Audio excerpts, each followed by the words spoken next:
नमस्कार साथियों, स्वागत है आपका इस YouTube चैनल पर जिसका नाम है study with LSS GK and psychology.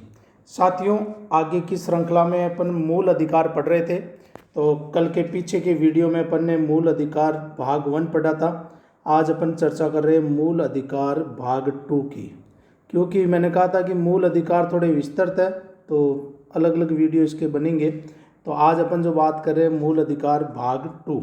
मूल अधिकार भाग 2 में अपन ने अनुच्छेद 19 से पढ़ेंगे, जिसमें दूसरा जो मूल अधिकार है स्वतंत्रता का अधिकार। कल अपन ने पहले समानता का अधिकार या समता का अधिकार पढ़ा था। आज अपन पढ़ रहे हैं स्वतंत्रता का अधिकार। ये दूसरा मूल अधिकार है, जो 6 मूल अधिकार है उनमें। तो स्वतंत्रता का अधिकार है, ये चलता है अपने अनुच्छेद 19 से लेकर 22 तक। तो इसके बारे में क्या विस्तृत चर्चा है वो अपन करते हैं। तो नेक्स्ट में देखिए मूल अधिकार भाग 2, इसमें अपन पढ़ते हैं स्वतंत्रता का अधिकार। स्वतंत्रता का अधिकार पढ़ रहे हैं अपन अनुच्छेद 19 से लेकर 22 तक। अनुच्छेद 19 जो है, इसमें जो दिया गया है कि वाक स्वतंत्रता आदि विषय के कुछ अधिकारों का संरक्षण, यानी बोलने की या अभिव्यक्ति की स्वतंत्रता से संबंधित कुछ इसमें जो है विशेषक दिए गए हैं। कौन से हैं कि व्यक्ति को 6 बुनियादी स्वतंत्रताएं प्रदान की गई है। देखिए, वैसे मूल संविधान में व्यक्ति को 7 बुनियादी स्वतंत्रताएं प्रदान की गई थी, लेकिन वर्तमान में 6 स्वतंत्रताएं प्रदान की गई है। एक विलोपित है, उसकी भी अपन चर्चा करेंगे। पहली जो है 19(1) क में, यहाँ पर 19(1) और एक 19(2) साथ साथ चलते हैं। तो 19(2) के बारे में भी आपको बताऊंगा। यहाँ पर 19(1) की अपन चर्चा करते हैं। 19(1) क में विचार व अभिव्यक्ति की स्वतंत्रता। तो सीधा सा इसका मतलब है कि व्यक्ति अपने विचारों की और बोलने की स्वतंत्रता, बोलने के लिए वो स्वतंत्र है, उसको विशेष प्रकार की स्वतंत्रता दी गई है।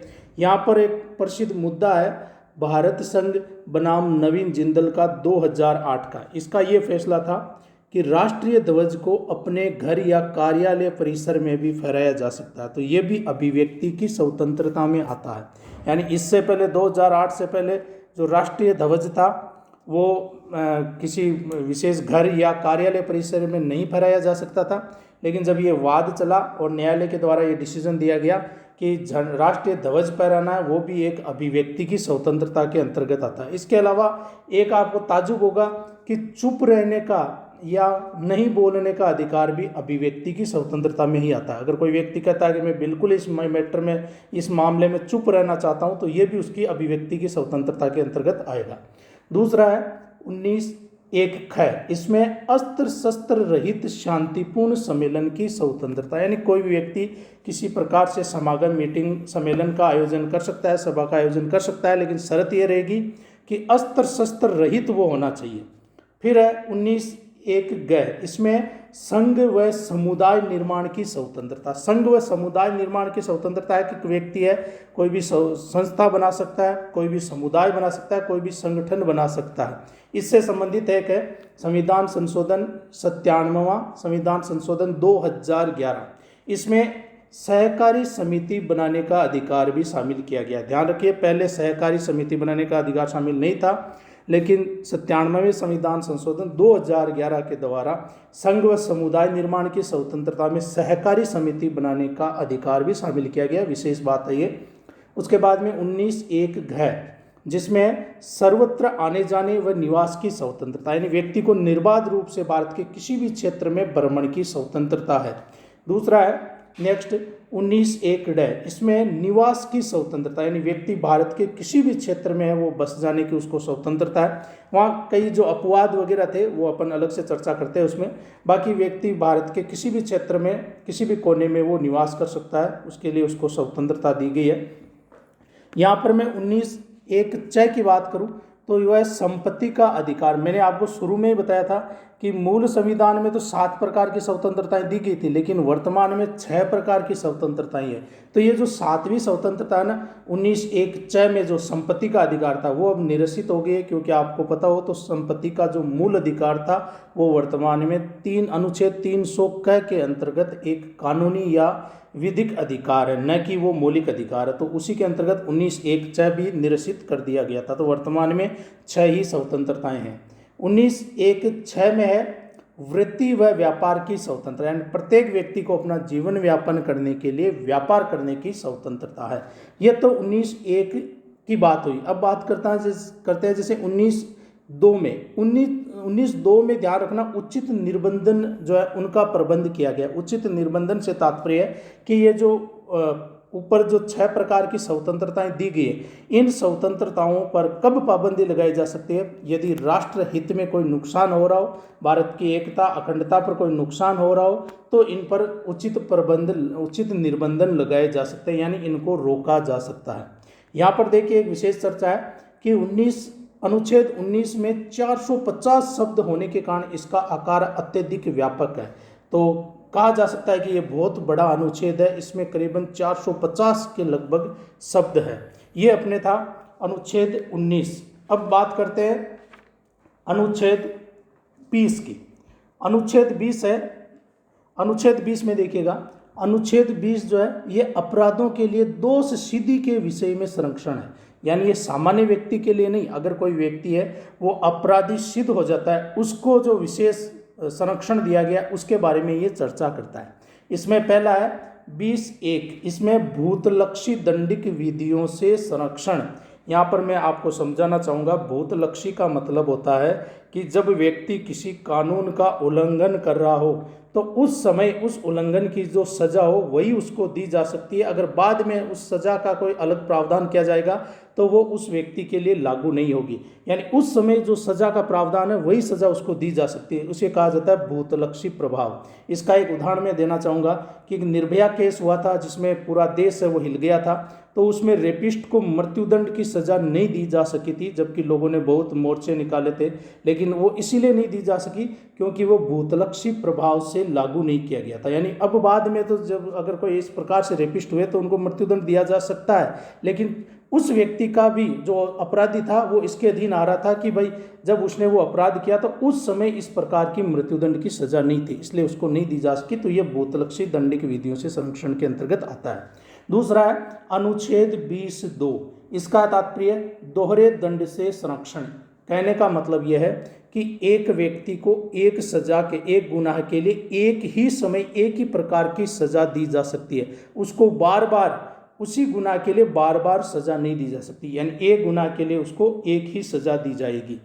ये भी अपराध जो सिद्ध होते हैं उनके लिए है, ये सामान्य लोगों के लिए नहीं है। अनुच्छेद 20(3), इसमें है अपने विरुद्ध गवाही देने से संरक्षण है, यानी किसी भी व्यक्ति को बाध्य नहीं किया जा सकता कि वो अपने विरुद्ध गवाही दे। आपने देखा होगा कि कई बार जो है लोगों से गवाही वगैरह लेते हैं तो वो मुकर जाते हैं, तो वो उनकी वैलिड होती है क्योंकि वो अपने विरुद्ध गवाही नहीं दे सकते। इसी में ये नार्को टेस्ट वगैरह इसी में आते हैं कि पहले उनकी अनुमति से ही ये जो है हो सकते हैं। फिर है अनुच्छेद 21। अनुच्छेद 21 में प्राण एवं दैहिक स्वतंत्रता का अधिकार। तो प्राण एवं दैहिक स्वतंत्रता का अधिकार अनुच्छेद 21 में जो दिया गया है, इसमें अनुच्छेद 21(क) में थोड़ा सा अपन देखते हैं कि यहाँ पर थोड़ा और परिवर्तन हुआ। प्राण एवं दैहिक स्वतंत्रता में तो बहुत सारी स्वतंत्रताएं आती है, जिसमें नींद का अधिकार भी है, व्यक्ति को जीवित रहने का अधिकार भी है, और भी उसके बहुत सारे अधिकार है। लेकिन एक नया जो अधिकार जोड़ा गया वो है अनुच्छेद 21(क) में 86वां संविधान संशोधन 2002 के द्वारा। आपको पता होगा RT के तहत शिक्षा का अधिकार लागू किया गया है, जिसमें 6 से लेकर 14 वर्ष तक के बच्चे को शिक्षा प्रदान करना राज्य का ये दायित्व होगा। वो उसकी मूल जो बालक है उसके मूल अधिकारों की श्रेणी में आएगा, और वो भी अनुच्छेद 21 में प्राण एवं दैहिक स्वतंत्रता के अधीन आएगा। तभी एक अनुच्छेद 21(क) नया जोड़ा गया।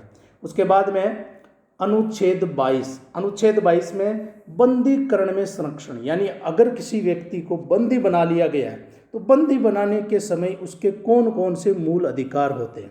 तो देखिए, पहला तो है कि उस व्यक्ति को बंदी बनाने का कारण जानने का अधिकार होगा। उसको अगर बंदी बनाया जा रहा है तो ये उसका मूल अधिकार है कि वो कारण जाने कि उसे किस कारण की वजह से बंदी बनाया जा रहा है। दूसरा है इच्छा अनुसार कानूनी सहायता प्राप्त करने का अधिकार, यानी उस व्यक्ति को ये अधिकार होगा कि वो अपनी इच्छा के अनुसार चाहे जिस वकील से अपनी वकालत करवा सकता है, अपना मुकदमा वो लड़वा सकता है। तीसरा होता है 24 घंटे के अंदर बंदी को न्यायाधीश के सम्मुख पेश करने का अधिकार। अगर किसी व्यक्ति को बंदी बना लिया गया तो उसको 24 घंटे के अंदर अंदर पास का जो भी न्यायाधीश होगा उसके सम्मुख पेश करना होगा। हाँ, इसमें जो 24 घंटे हैं उसमें जो आने जाने का जो समय होगा, ट्रेवल का जो समय होगा वो शामिल नहीं होता है, क्योंकि कई बार होता है कि दूर दराज के क्षेत्र होते हैं तो उनमें घंटे घंटे 2-2 घंटे लग जाते हैं, तो वो इसमें शामिल नहीं होगा। बाकी 24 घंटे के अंदर बंदी को न्यायाधीश के सम्मुख पेश करना होगा। आगे के लिए फिर रिमांड वो बढ़ा सकते हैं। यहाँ पर एक ध्यान देने वाली बात है कि ये शत्रु देश के निवासियों और निवारक नज़रबंदी पर लागू नहीं होगा। ध्यान रखिए, शत्रु देश के निवासी टेररिस्ट वगैरह पर ले सकते हैं। यहाँ पर जो निवारक नज़रबंदी होती है वो क्या होती है? तो निवारक नज़रबंदी का सीधा सा मतलब होता है कि किसी भी व्यक्ति को गुनाह करने से रोकना निवारक नज़रबंदी कहलाता है। यानी व्यक्ति ने वो गुनाह नहीं किया है, लेकिन ऐसी संभावना है कि वो व्यक्ति है इस प्रकार का गुनाह कर सकता है, तो उसे क्या कहा जाता है? निवारक नज़रबंदी कहा जाता है। निवारक नज़रबंदी के बहुत सारे अपने को उदाहरण मिलते हैं, जिसमें नए नए समय समय पर कानून भी लाए जाते हैं, जिसमें अपन PDA, AFSPA, UAPA, MISA, NSA, TADA, POTA, या जितने भी जो विवाद के विषय भी रहते हैं ये सारे इसी में आते हैं कि किसी भी व्यक्ति को बिना किसी न्यायिक प्रक्रिया से नज़रबंदी करना वो निवारक नज़रबंदी कहलाता है। ये अपराधी को दंडित करने से नहीं बल्कि अपराध करने से रोकने की प्रक्रिया है। तो इन लोगों पर भी ये लागू होता है। इन लोगों को ये मूल अधिकार लागू नहीं होंगे कि वो जो ये 3 है इसमें वो शामिल हो सके, यानी उनको कितने समय तक के लिए बंदी बनाया जा सकता है, उन पर ये 24 घंटे की या इच्छा अनुसार वकील की बंदी बनाने का कारण जानने की उन पर इच्छा लागू नहीं होती है। यहाँ पर एक ध्यान देने की बात है कि अपन ने 4 अनुच्छेद पढ़े, तो जो 19वां अनुच्छेद है उसके अलावा अनुच्छेद 20, 21 और 22 ये अपन ने पढ़े भी है, व्यक्तिगत मौलिक स्वतंत्रताओं की व्यवस्था करते हैं। ये व्यक्तिगत यानी अगर बंदी बना लिया गया है या अगर वो दोषी ठहरा दिया गया है, दोषी साबित हो गया है, या अगर उसको अपराध सिद्ध हो गया है, तो उसके लिए कौन से मौलिक अधिकार लागू होंगे? तो अनुच्छेद 20, 21 और 22 है वो व्यक्तिगत मौलिक स्वतंत्रताओं की व्यवस्था करते हैं। ये थे आज का अपना, जिसमें अपन ने दूसरा जो था स्वतंत्रता का अधिकार ये पढ़ा। आगे की कड़ी में अपन आगे के जो मूल अधिकार हैं उन पर चर्चा करेंगे।